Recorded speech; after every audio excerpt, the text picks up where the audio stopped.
Good day, sir. I'm John Michael Bersasa, and Roy Benson de Macaraag. this is our e-commerce NBA shoes prototype. For this project, we created an online shopping app focused on selling authentic NBA shoes. In this video, we will we will walk through at least 70% progress, including the user's flow, completed screen animation, interaction, and micro interaction.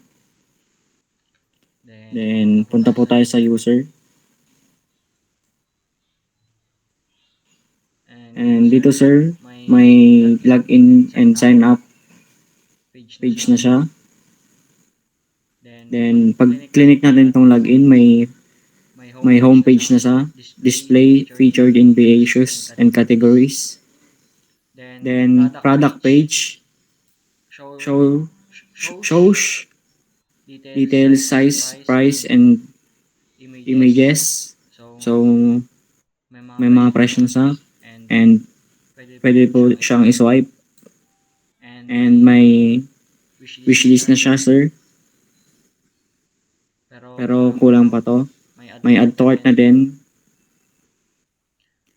Then, wala pa siyang sir, animation.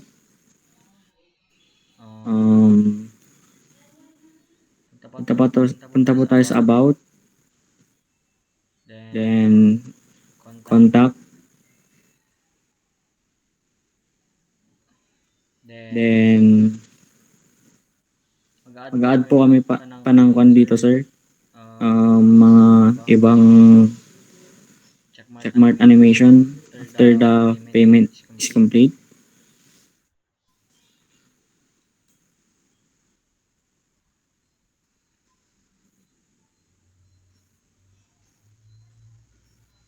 Second. To conclude this prototype, demonstrate the main features of my NBA Shoes e-commerce app. I showed the user flow, complete panels, major interaction, and micro interactions. I will continue improving the design by adding more product categories and refining the checkout system. Thank you for watching my presentation. Our presentation.